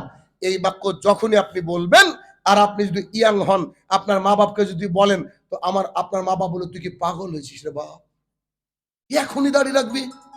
কি এখনই দাঁড়িয়ে রাখবি? আচ্ছা, এরপরে বিয়ে হওয়া লোকটা কি করবে? বিয়া লোকটা যখন এই কথা বলবে, তখন ওর স্ত্রী এমন একটা বাঁকা চোখে তাকিয়ে বলবে, বাপ রে বাপ, কত জালসা শোনা লোক। শোনো, যেদিন দাড়িতে সাদা কালার আসবে না, ওই দিন দাড়ি রাখবো, মানে ওর মালাকুল মতো সাথে কন্টাক্ট আছে, দিন বাজবে। আচ্ছা, এবার এই লোক করলো কি, তার স্ত্রীকে ভালোবেসে সেলুনে গিয়ে দাড়িটাকে চেঁচে চলে আসলো। কাউকে ভালোবেসে সে যা বলবে তাই করার নাম যদি ইবাদত হয়, স্ত্রীকে ভালোবেসে তার কথা মোতাবেক কালকে চেঁচে আসলাম, তাহলে কি আপনার মাবুদ একজন না স্ত্রী দিয়ে দুই? কথা খুব ভয়ঙ্কর কিন্তু এই কথাটা আপনি আপনি যেমন করে লাইট করে নিচ্ছেন, হালকা করে নিচ্ছেন, এটা কিন্তু ওই লেভেলের কথা না। আপনি কি বুঝতে পেরেছেন? আমাদের মাবুদ একজন, কিন্তু আমরা আল্লাহকে ভালোবেসে ইবাদত করি। ঠিক তেমনি আমি আমার বাবাকে, আমার মাকে, আমি আমার অফিসের বসকে, আমি আমার পার্টির লিডারকে, আমি আমার বউকে ভালোবেসে যদি আমার এই গালটাকে চেষে নামিয়ে দিই, তা আমার মাবুদ হচ্ছে আমার লিডার, আমার মাবুদ হচ্ছে আমার বাপ, আমার মাবুদ হচ্ছে আমার স্ত্রী। পুরুষের পুরুষত্ব থাকবে, সন্তান তৈরি করতে পারেন না পারেন এটা ব্যাপার না, কিন্তু পুরুষের পুরুষত্ব থাকবে। কারণ একজন সাহাবীও পৃথিবীর বুকে ছিল না যার দাড়ি ছিল না। দাড়ি রাখতে হবে, এটা আবার এমন কি, জি, ইমানের পরীক্ষা তো এটাই। এমন একটা দাড়ির একটা এটা এমন একটা জিনিস, ইসলামের বিধান, যে কবরে কোনো কিছু না নিয়ে গেলে এইটা নিয়ে যাবেন, ঠিক না? দেখেন, কবরে কোনো কিছু, এই যে কোটটা বানিয়েছি, পারবো? এটা আমাকে দিবে? মোজাগুলা দিবে আমাকে? এই মোবাইল টোবাইলে কিছু দিবে আমাকে? আরে কিচ্ছু দিবে না, আমাকে পাঠিয়ে দিবে, শুধু থাকবে আমার, দেখেন দাড়িটা। দাড়ি ছাড়া আর কিছু থাকছে কি দেখানোর মতো? আল্লাহ রসুলকে দেখানোর মতো যে আপনাকে ভালোবাসতাম, এই জন্য দাড়ি রেখেছি, আল্লাহ তাআলার নির্দেশ অনুযায়ী আপনাকে ভালোবাসতাম, আল্লাহ আপনি বলেছেন দাড়িকে ছেড়ে দিতে, কোথাও বিলেট টিলেট খুঁটটুর কিছু ঠাকায়নি, এখন দেখেন ছেড়ে দিলাম। কি আল্লাহ রসুল সাফাত করবে না? খালি নিয়াতটাকে চেঞ্জ করেন। কেমন দেখেন, একজন সাহাবী এসে বলছেন, আল্লাহ রসুল সাল্লাল্লাহু আলাইহি সাল্লাম, কিয়ামত কবে হবে? কিয়ামত কবে হবে? তো তিনি কথার উত্তর দিলেন না। সালাতের সময় হয়ে গেল, তিনি দাঁড়িয়ে পড়লেন। দাঁড়ার পরে সালাত আদায় করার পরে যাই, ওই লোক কই? কোন লোক? যে আমাকে কিয়ামত সম্পর্কে প্রশ্ন করেছিল। জি আল্লাহ রাসূল, আমি। কিয়ামত কবে হবে? এই তুমি এদিকে আসো। জি আল্লাহ রাসূল, কিয়ামত কবে হবে তুমি প্রশ্ন করলা? তো জি। বলছে তোমার কি প্রস্তুতি আছে বলো তো। কিয়ামত কবে হবে রাখো কথা, এই কথা। তোমার প্রস্তুতি কি আছে? এখন কিয়ামত হলে প্রস্তুতি কি আছে? আরে তার উত্তরটা দেখেন। বলছে তেমন তো ইবাদত করতে পারিনি, তবে আল্লাহকে আর আল্লাহর রাসূলকে ভালোবাসি। কি বলেছে? ওই লোক কি দাড়ি চাচা ছিল নাকি? দাড়ি চাচা লোক আল্লাহ রসুলকে ভালোবাসে কথা বললে, বাট আমরা কি ওকে মানবো? আমি আমার মাকে ভালোবাসি, বাইরে থেকে এসে মাকে দেখলে না দেখলে আমার জান আনচাল করে, কলিজাটা ফেটে যায়, শুধুমাত্র মাকে ঈদে ডেকে খেতে দিই, সারা বছর মার খোঁজ নিই না খাবারের ব্যাপারে। এ কি ভালোবাসা হলো? তো সেই ব্যক্তিকে রাসূল সাল্লাল্লাহু আলাইহি ওয়াসাল্লাম জিজ্ঞাসা করা উত্তর দিল, না তেমন কিছু প্রস্তুতি নাই, নামাজ টামাজ পড়ি, টুকটাক দাঁড়িয়ে দাঁড়িয়ে দেখেছি, এইটুকুই, তবে আল্লাহ আর আল্লাহর রাসূলকে ভালোবাসি। আল্লাহ সুবহানাহু ওয়া তাআলা বলছে, হে মুহাম্মদ সাল্লাল্লাহু আলাইহি ওয়াসাল্লাম, তুমি তাকে বলে দাও যে যাকে ভালোবাসে সে তার সাথে থাকবে। সুবহানাল্লাহ। অন্তত পক্ষে দাড়ি রেখেছি, টাকনুর উপরে প্যান্ট কেটেছি, কেন? আল্লাহ রাসূলের সাথে থাকার জন্য, ইনশাআল্লাহ। এটা আমাদের টার্গেট হওয়া উচিত। তাহলে আমাদের মাবুদ কজন? আর স্ত্রীকে মাবুদ বানাবেন না তো? পুরুষের পুরুষত্ব করুন। আর আরেকটা জিনিস বলে দিচ্ছি আমি, সেটা হচ্ছে, যদি কোনো মানুষ দাড়িতে খুর ব্লেড না লাগিয়ে একেবারে ছেড়ে দেয়, একেবারে ছেড়ে দেয়, গোপটাকে কাঁচি দিয়ে শুক্রবার শুক্রবার যদি ছাটে, সেই ব্যক্তির চেহারার মধ্যে আল্লাহ তাআলা নূর দিয়ে দেবে। কিন্তু যদি সাইড সুইট চাচ্ছে, মিষ্টিস চাচ্ছে, ওর চেহারায় অত নূর থাকবে না। যে লোকটা একেবারে দাড়ি ছেড়ে দিয়েছে, হোক কালো আর যাই হোক না কেন, ওর মধ্যে আলাদা নূর থাকবে। যদি প্রমাণ না হয় আপনি ডাকেন, এখনই আমার পাশে দাঁড় করে দেন। যে লোক ছাটে সাইজ করে, ওর চেহারা দেখেন আর আমার চেহারা দেখেন, ডাকেন আপনি। আমি বলছি না আল্লাহ আমাকে কি বানিয়েছে, আলহামদুলিল্লাহ, কিন্তু এটা কালো মানুষ যে একেবারে ছেড়ে দিয়েছে তাকে ডাকেন, দেখেন আমার লেভেলে বসান, দেখবেন দুজনকে সেম লাগবে। যদি সেই লোক পূর্ণাঙ্গ দাড়ি ছেড়ে দেয়, কারণ এটা একটা পুরুষের অলংকার, সবচেয়ে বড় অলংকার, সবচেয়ে বড় জিনাত আমাদের পুরুষের, যে আমরা দাড়ি ছেড়ে দেবো। একেবারে ছেড়ে দেন, কোন দিকে কি এটা দেখার দরকার নেই, শুধু গোপটাকে ছাটেন, দাড়িটাকে ছেড়ে দেন। চেহারা সুন্দর বানানো মালিককে আল্লাহ সুবহানাহু ওয়া তাআলা, আল্লাহ সুবহানাহু ওয়া তাআলা। তাহলে আমরা এক আল্লাহকে মেনে নিব, আমাদের দ্বিতীয় কোনো মাবুদ, বলেন মাবুদ নাই, একেবারে 100% নাই, এতে কোনো সন্দেহ নাই। এক। 2 নম্বর উপদেশ হচ্ছে আকিমিস সালাহ। ঈমান আনার পরে প্রথম কাজ হচ্ছে সালাত আদায় করা। পৃথিবীর বুকে যত যাই আছে থাক না কেন, আপনার জরুরি কাজ থাক, সব কিছুতে ডিলে করা যায়, শুধুমাত্র সালাত বাদ দিয়ে, নামাজ বাদ দিয়ে। খুব ভালো করে বুঝেন, একেবারে স্পষ্ট করে আমার কথাগুলোকে বোঝার চেষ্টা করবেন। সালাত। বুরাইদা রাদিয়াল্লাহু তাআলা আনহু বলেন, হাদিস বলার একটা কথা বলি। কিছুদিন আগে, যাক অনেকেই হয়তো নাম জানেন, ওয়াহিদুত তো জানে, অনেকে নাম জানলে বলবেন না, মানে কারোর নাম আমি প্রচার করতে চাই না। আপনাদের বহরমপুরের আশপাশে আমি একটা প্রোগ্রামে এসেছিলাম, বলার কিছু দরকার নাই, কেউ কিছু বলে শুনেন খালি। তো প্রোগ্রামে একজন ব্যক্তির নাম ছিল, বর্তমানে তার মার্কেট হচ্ছে 18 থেকে 20,000, 18 থেকে 20। তো ওনার বৈশিষ্ট্য, উনি ফোন পেতে আগে টাকা নিয়ে নেবেন, আগের দিনে অথবা মাহফিলের দিনে উনি টাকা নিয়ে নেবেন, তারপরে বক্তৃতা দিতে আসেন। আর ওনার মালাকুল মতের সাথে কন্টাক্ট আছে, আমার নাই। যাই হোক হলো, আমি বললাম, আগে বলেছি সেই কমিটিকে, আমাকে কখন তুলবেন বলেন, আমি ফিক্স টাইমে উপস্থিত হব। আমি কিন্তু ওই গিয়ে ওয়েট করব না। যদি 10টায় তুলেন তো বলেন যে 10টায়, আমি রাত 12টার পর কথা বলি না, সবাই জানে। তো উনি বলেন, আপনি তো আমাদের এখানে এসেছেন, আপনাকে একটু তাড়াতাড়ি তুলবে, একটু আসেন। গেলাম, ওই বক্তার সাথে কথাও হলো, উনি আমার পরে বক্তৃতা দিবেন। ওই দিন ওনার আবার আরেকটা মাহফিল নিয়ে আসে, টাকা বললাম না, ইনকাম, যত মাহফিল তত ইনকাম। উনি আমার স্টেজ থেকে নামার পরে মাগরিবের সালাত হলো, সালাতের পরে উনি ওনাকে ফোন করছেন, ফোন আর তুলছে না বক্তাকে। তো আমি ব্যাপার বুঝতে পারলাম না যে কেন ফোন তুলছে না। তখন আমি কমিটি যিনি হেড তাকে ডেকে বললাম, আপনি কি মাল করে কিছু পাঠিয়েছেন, ফোন পেতে কি টাকা মেরেছেন? বলছে না, সে টাকা তো মারিনি। তবে আশ্চর্য কথা, সবাই জানে গোটা দুনিয়া ওর চুক্তি 18 কোটি, ফোন পেতে না মারলে আসে না। তো ওর চুক্তি ওই ওই অনুযায়ী ও তো ঠিক করেছে, ভালো করে বুঝবেন। ওর চুক্তি সবাই জানে যে হচ্ছে আপনার এই এত না দিলে ওর গাড়ির চাকা ঘুরবে না, ওই অনুযায়ী ও ঠিক করেছে। এখন কি করেছে এটা আল্লাহ তাআলা হিসাব নেবে, আর কমিটি বুঝুক্কা। আমার বক্তৃতা এত দূরই শেষ, এই কথাটা এত দূরই শেষ। এবার হাদিস বলবো। বুরাইদা রাদিয়াল্লাহু তাআলা আনহু বলেন, রাসূলুল্লাহ সাল্লাল্লাহু আলাইহি সাল্লাম বলেছেন, আমাদের মাঝে আর কাফেরদের মাঝে চুক্তি হচ্ছে সালাত। যার সালাত আছে ও মুসলমান, আর যার সালাত নাই সে হচ্ছে কাফের। আমার আর আমাদের মাঝে আর কাফেরদের মাঝে চুক্তি কি? আর ওই বক্তার কমিটির মধ্যে চুক্তি কি? ফোন পেতে যাওয়া, ফোন পেতে টাকা প্রোগ্রামের আগের দিন। বুঝলেন তো? তাহলে সে যায়নি, স্বাভাবিক কথা, কারণ তাকে ফুলফিল করা হয়নি। এখন আমাদের আর কাফেরদের মধ্যে চুক্তি কি? সালাত। তার মানে ভাই আপনার নাম কি? জাহাঙ্গীর আলম।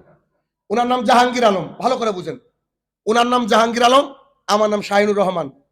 এখন ফজরের আজান পড়ছে, কথার কথা বুঝেন বিষয়টা।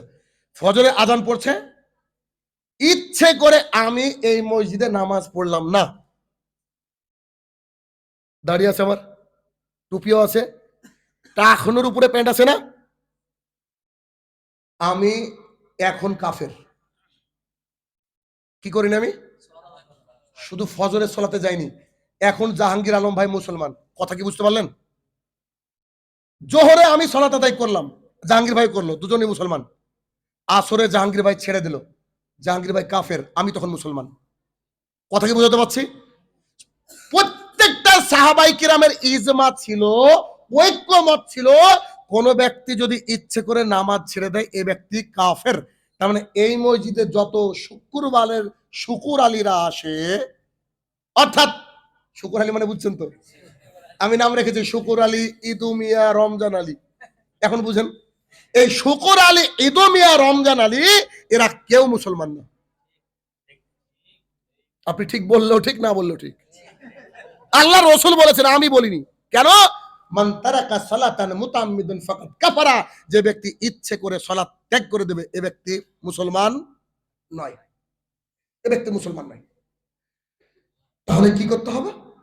ইমাম সাহেবকে ঘোষণা দিতে হবে, এই মসজিদে যারা 5 ওয়াক্ত সালাত আদায় করবে তাদেরই জানাজা পড়াবো, তাদের বাড়িতে বিয়ে পড়াবো। আর যদি কোনো ব্যক্তি 5 ওয়াক্ত সালাত আদায় না করে, কুকুরের মতো পুঁতে রাখবো, তার জানাজা পড়াবো না। একদিন বলে দেখেন, সিনাটাকে টান করে, পরের দিন থেকে 100% নামাজি হবে। আলহামদুলিল্লাহ, আমি দুটো মসজিদ পরিচালনা করি। একটা মসজিদ ইসরা, ইসরা শোনেন, চিনেন? আমাদের জলঙ্গির ইসরা, 5 জন আমরা থাকি। আমি হচ্ছে executive secretary, brother Rahul secretary, okay তো চিনবেন, ঠিক আছে না? রাহুলকে চিনেন না? ওকে তো চিনবেন। তো পুরো দুনিয়া এখন কাঁপিয়ে বেড়াচ্ছে। তো ও হচ্ছে সেক্রেটারি, আমি হচ্ছে এক্সিকিউটিভ সেক্রেটারি। কথা বুঝেন বিষয়টা? আমরা দুজন 5 জন মিলে দুটো মসজিদ পরিচালনা করি। আলহামদুলিল্লাহ, আলহামদুলিল্লাহ, একজন বেনামাজি নাই আমাদের গ্রুপে, একজন বেনামাজি। 5 থেকে 7 কিলোমিটার বাইক চালিয়ে এসে ফজরের জামাত ধরে, জোহর আসর বলার তো প্রয়োজন নাই। দুঃখিত, আলেমরা সমাজকে বোঝাতে পারেনি সালাত আদায় করতে হবে। আমার ড্রাইভার যে এসছে, আমার ভাই, চাচাতো ভাই, আমাকে যেতে যেতে বলছে, মালদার দিকে প্রোগ্রাম, আমাকে বলছে, আচ্ছা তুই তো বলি যে যারা ফজরের সালাত আদায় করে তারা সারা রাত তাহাজ্জুদের নেকি পায় জামাতে, ইশার সালাত আদায় করে ঘুমিয়েছে, আর ফজরের যদি আদায় করে কি কি পায়? তাহাজ্জুদের নেকি। আচ্ছা, আসরের সালাত যারা আদায় করে, রাসূল সাল্লাল্লাহু আলাইহি ওয়াসাল্লাম বলেছে 2 ঠান্ডা সালাত যারা আদায় করলো, ওয়া দাখালাল জান্নাহ, মান সাল্লা বারদাইন ওয়া দাখালাল জান্নাহ। 2 ঠান্ডা মানে ফজরের ঠান্ডা আর বলেন আসরের ঠান্ডা। ও আমাকে বলছে, আচ্ছা মাগরিবের ফজিলত কি রে? তাহলে মাগরিবের তো স্পেশাল কোনো ফজিলত নাই। ও বলছে যে আমাদের বড় মসজিদে আসরের লোক নাই, ফজরের লোক নাই, মাগরিবে কোত্থেকে আসে? তা আমি বললাম যে হয়তো এরকম হতে পারে যে দিন শেষ হয়ে গেছে, যা একটু কি করবো, আল্লাহর সাথে বাটপারি করে আসি, তাছাড়া কি? কথা বুঝছেন তো আমার? তো আল্লাহর সাথে বাটপারি করতে আসেন, এরকম আসেন না। কি করতে হবে? 5 ওয়াক্ত সালাত আদায় করতে হবে। কতদিন পর্যন্ত বলেন তো? যতদিন না আপনাকে কাঁধে করে কেউ কবরে নিয়ে যাচ্ছে তার আগ পর্যন্ত। আর পৃথিবীতে বেঁচে আছেন একটা অবস্থা আপনার সালাত দরকার নাই, যদি মেন্টাল হয়ে যান, মানে বুঝতে পারছেন তো, মানে মানসিক ভারসাম্যহীন হয়ে যান, তখনও রাসূল সাল্লাল্লাহু আলাইহি ওয়াসাল্লাম বলেছে দাঁড়িয়ে সালাত আদায় করো, পারি না, বসে করো, পারি না, শুয়ে করো, পারি না, ইশারার মাধ্যমে করো, ওযু করে সালাত আদায় করতে হয়, পানি নাই, তায়াম্মুম করো, মাটি নাই, পায়খানা করে ফেলেছি, প্যান্টে পেশাব করে ফেলেছি, ওই অবস্থায় সালাত আদায় করতে হবে। রাসূল সাল্লাল্লাহু আলাইহি ওয়াসাল্লাম বলেছে তুমি যুদ্ধক্ষেত্রে আসো, একদল সালাত আদায় করবে, একদল যুদ্ধ করবে, এদের সালাত শেষ হয়ে গেলে এরা আবার যুদ্ধ করবে, এরা সালাত আদায় করবে। যুদ্ধক্ষেত্রে তো আল্লাহর জন্যই যুদ্ধ করছে, তখন তো একটু মাপ দেওয়া যেতে পারতো, তখনও কোনো মাপ নেই, সালাত আদায় করতে। আলহামদুলিল্লাহ, দুটো বই আমার বেরিয়েছে, একটা হচ্ছে বিবাহ একটি ইবাদত। এই বইটা পড়লে মনে হবে যে কেউ আপনারা মুসলমানদের বিয়েতে যাননি, এমন কিছু কথাই এখানে লেখা রয়েছে, সব দলিল দিয়ে, কারণ আমরা তো দলিলবিহীন কথা বলি না। আর 2 নম্বর বই আছে সোনালী যুগের সলাত। আমি আমার বাড়িতে হিউজ কালেকশন আছে বইয়ের, আমাদের রাহুলের সবচেয়ে বড় লাইব্রেরি আলহামদুলিল্লাহ পশ্চিমবঙ্গে, মেবি আমাদের লাইব্রেরিটা বড়, কারণ হিন্দু ধর্মের এত কিতাব আছে, একাধ মন্দিরও নাই। আর বাইবেল আছে 42টা, 42 প্রকার, বুঝতে পারছেন না? একটা বাইবেল লন্ডন থেকে আনানো হয়েছে, 47,000 টাকা খরচ। বুঝেন বিষয়টা? মানে আমাদের সাথে কেউ কথা বলতে আসলে একদম ইন দা ভোগ অফ। তো এই সোনালী যুগের সালাত, এই বইটা আমি লিখলাম আলহামদুলিল্লাহ, একটা ব্যতিক্রম বই। কেমন ব্যতিক্রম? আচ্ছা, নামাজ শিক্ষা বইয়ে কি থাকে বলেন তো? শুরুতে কি থাকে? অজুর অধ্যায়, পবিত্রতা, অজু ভঙ্গের কারণ ইত্যাদি থাকে। তারপরে কি কোথায় হাত বাঁধবো, দোয়া ছানা কি ইত্যাদি থাকে তো। আলহামদুলিল্লাহ একটু ব্যতিক্রম লেখার চেষ্টা করেছি। শুরুতে যে টপিকটা রেখেছি, আমরা কেন নামাজ পড়ব, বেশ কয়েকটা পাতা ওটাই লিখেছি। কেন? কারণ বাঙালি বেনিফিট ছাড়া কোথাও যায় না, ঠিক না? ও লাভ ছাড়া কোনো জায়গায় এগোয় না। তাই বইয়ের শুরুতে আছে যে আমরা কেন সালাত আদায় করব।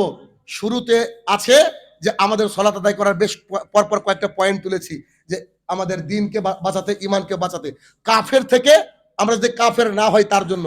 ঠিক আছে? তো এই বইটা, এই দুটো বই আপনারা সংগ্রহ করতে পারেন, আমার গাড়িতে থাকবে আমার বক্তৃতার পরে, এখন নয়। তবে যেটা বলতে চাইছিলাম, এইখানে এখান থেকে হাদিসটা নকল করলাম। ওই যে বুরাইদা রাদিয়াল্লাহু তাআলা বললাম না, বুরাইদা রাদিয়াল্লাহু তাআলা বলেন আমাদের মাঝে আর কাফেরদের মাঝে পার্থক্য কি বলেন? চুক্তি কি? সালাত। এই দেখেন দেখেন এই হাদিসটা বললাম, এই যে বুরাইদা রাদিয়াল্লাহু তাআলা থেকে বর্ণিত, ইবনে মাজাহ হাদিস নম্বর 1079। কারণ আমরা তো কথা এর বাইরে বলতে পারি না, কিচ্ছু করার নেই। তো আমাদেরকে কি করতে হবে? সালাত আদায় করতে হবে ঈমান আনার পরে। 2 নম্বর নসিহত। 3 নম্বর নসিহত, আল্লাহর জমিনে যত দিন থাকবেন অতদিন একটা টার্গেট করতে হবে যে আমরা হারাম থেকে বেঁচে থাকবো। মূল বিষয়গুলো বলছি, হারাম থেকে বেঁচে থাকবো। হারাম ইনকাম কখনোই গ্রহণীয় হবে না। কেন? আল্লাহ তাআলা বলছেন, ইয়া আইয়ুহান নাস কুলু মিম্মা ফিল আরদি হালালান তাইয়্যিবা ওয়া লা তাত্তাবিউ খুতুওয়াতিশ শায়তান। আল্লাহ সুবহানাহু ওয়া তাআলা বলছেন, হে মানব সকল, তোমরা শোনো, হালাল বেছে বেছে খাও, আর তোমরা হারামের ধারে কাছেও যেও না। হালাল খেতে হবে, স্বাভাবিক কথা। আর রাসূল সাল্লাল্লাহু আলাইহি ওয়াসাল্লাম বলেছেন, ইন্নাল্লাহা তাইয়্যিবুন লা ইয়াকবালু ইল্লা তাইয়্যিবা, নিশ্চয়ই আল্লাহ পবিত্র, আর পবিত্র জিনিস আল্লাহ তাআলা গ্রহণ করেন না। আর পান, বিড়ি, জর্দা, গোল, সিগারেট এগুলোকে কি করতে হবে? ত্যাগ করতে হবে। দলিল আন আয়েশা রাদিয়াল্লাহু তাআলা আনহা ক্বালাত ক্বালা রাসূলুল্লাহ সাল্লাল্লাহু আলাইহি সাল্লাম, আয়েশা রাদিয়াল্লাহু তাআলা আনহা বলেন, রাসূলুল্লাহ সাল্লাল্লাহু আলাইহি সাল্লাম বলেছেন, কুল্লু মুসকিরিন খামরিন ওয়া কুল্লু খামরিন হারাম, প্রত্যেকটা নেশাদার বস্তু মদ, আর প্রত্যেকটা মদই হারাম। পান, বিড়ি, জর্দা, গুল, সিগারেট যারা বলেছে মাকরু, এরা হচ্ছে জাতিকে ধোঁকা দিচ্ছে, এরা জাতিকে ধোঁকা দিচ্ছে। এ টু জেড যত নেশা রয়েছে পৃথিবীতে সবগুলো কি হারাম। এই হাদিস তার প্রমাণ। আন আব্দুল্লাহ ইবনে মাসউদ রাদিয়াল্লাহু তাআলা আনহু ক্বালা রাসূলুল্লাহ সাল্লাল্লাহু আলাইহি সাল্লাম, আব্দুল্লাহ ইবনে মাসউদ রাদিয়াল্লাহু তাআলা আনহু বলেন, রাসূলুল্লাহ সাল্লাল্লাহু আলাইহি সাল্লাম বলেছেন, সালাসাতুন কাদ হারাম আলাইহিম মিন জান্নাহ, 3 শ্রেণীর মানুষের জন্য জান্নাত হারাম। এক, মুদমিনুল খামরিন, নিয়মিত পান, বিড়ি, জর্দা, গুল, সিগারেট যারা খায় তাদের জন্য জান্নাত হারাম। দেখেন, আমি বলছি, আমি অনুবাদ করছি। 2, রাজুলাতাম মিন নিসাই, পুরুষের বেশধারী নারী জান্নাতে যাবে না। জিন্সের প্যান্ট যে নারী পরে ও জান্নাতে যাবে না। চুল কেটে ছোট করে তারা জান্নাতে যাবে না। 3 নম্বরে বলেন, আর দায়ুস লা ইয়াদখুলুল জান্নাহ, দায়ুস জান্নাতে যাবে না। আর 6 মিনিট বক্তৃতা আছে আমার, অনলি 6 মিনিট, এরপরে ইনশাআল্লাহ অন্য বক্তা আসবে আপনাদের। আর দায়ুস লা ইয়াদখুলুল জান্নাহ, দায়ুস জান্নাতে যাবে না। দায়ুস কারা? আল্লাযী ইকরুফি আহলাল খাবাস, যার বাড়ির মহিলারা বেপরদা, যার বাড়ির মহিলারা বেপরদা তারা হচ্ছে দায়ুস। তাহলে বিয়ে করার সময় সাবধানে বিয়ে করতে হবে, আমি যেন দায়ুসের কাতারে না আসি। তাহলে 3 নম্বর নসিহত কি হলো? হারামকে ত্যাগ করে হালালকে গ্রহণ করতে হবে। দরকার হলে ভিক্ষা করতে হবে স্টেশনে গিয়ে, খাগড়াঘাট, তবু শিকার বিয়ে করতে হবে, মানে সঠিকভাবে ইনকাম করতে হবে। আর ইনকাম হয়ে গেলে বিয়ে করেন। আর যাদের বিয়ে হচ্ছে, মানে ইনকাম হচ্ছে না, তারাও বিয়ে করেন। আল্লাহ তাআলা বলছে ওর ইনকামের দরজা আমি খুলে দেবো। আর আমাদের বাপ মা কি বলে, তুই নিজে পায়ে দাঁড়ালে নি বিয়ে করবি, আশ্চর্য কথা।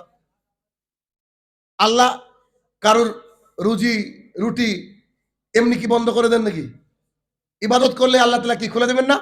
আচ্ছা, সর্বশেষ 4 নম্বর নসিহত হচ্ছে, মা বোনদেরকে পর্দা করতে হবে। কি করতে হবে? কারণ আপনি তাহাজ্জুদের সালাত আদায় করেন, কিন্তু আপনার বৌমা পর্দা করে না। আপনি তাহাজ্জুদের সালাত আদায় করেন, আপনার স্ত্রী পর্দা করে না। আপনি তাহাজ্জুদের সালাত আদায় করেন, আপনার মেয়ে পর্দা করে না। রাসূল সাল্লাল্লাহু আলাইহি ওয়াসাল্লাম বলছে, এই লোক জাহান্নামী। কত কঠিন! তাহলে কি করতে হবে? পর্দা করাতে হবে। আল্লাহ সুবহানাহু ওয়া তাআলা কোরআনুল কারীমের সূরা হাজাব সূরা নম্বর 33 আয়াত নম্বর 33 এ বলছেন, ওয়াকারনা ফি বুয়ুতিকুন্না ওয়ালা তাবাররাজনা তাবাররুজাল জাহিলিয়াতিল উলা, ও মহিলারা শোনো, তোমরা বাড়ির মধ্যে থাকো, জাহালাতের যুগের মতো নিজেকে দেখে বেরিও না।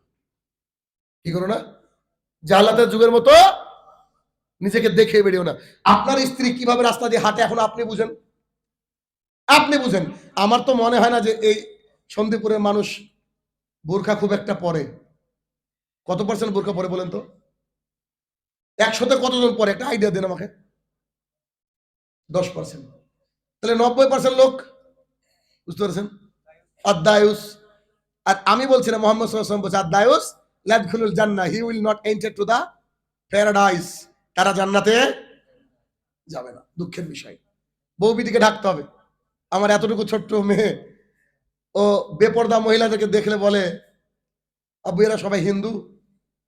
কেন?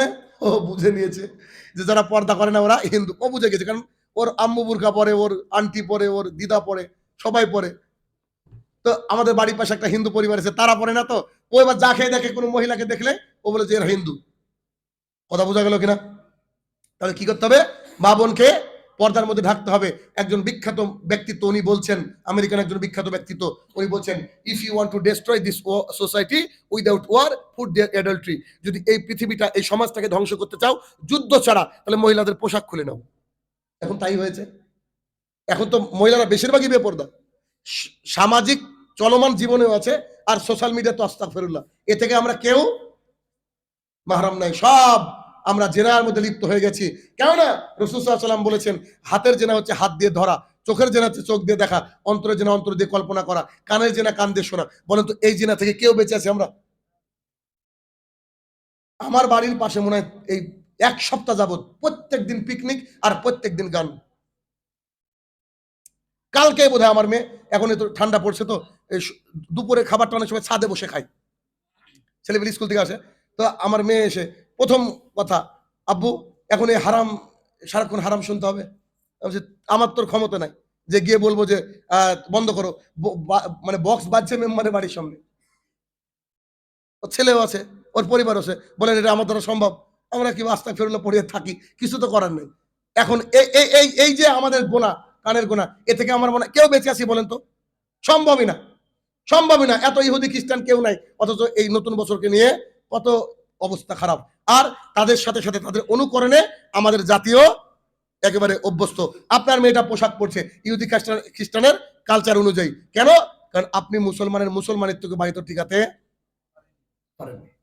অতএব আমি যে নসিহতগুলা করলাম, এই নসিহতগুলা আমাদের মুসলমানের জন্য দরকার। আর পৃথিবীর যেই আল্লাহ এবং আল্লাহ রসুলের আলোচনা করুক না কেন, আপনার যদি কাজ থাকে আপনি চুপ করে উঠে চলে যাবেন, কিন্তু কথা বলবেন না। কারণ তিনি যে আলোচনা করবেন সেই কথাগুলো বেরিয়েছেন ওই মুখ থেকে, যে মুখের কথা আমি মাত্র কয়েকটা আপনাদেরকে উদাহরণ দিলাম, এরকম সারা রাত উদাহরণ দেওয়া যেতে পারে।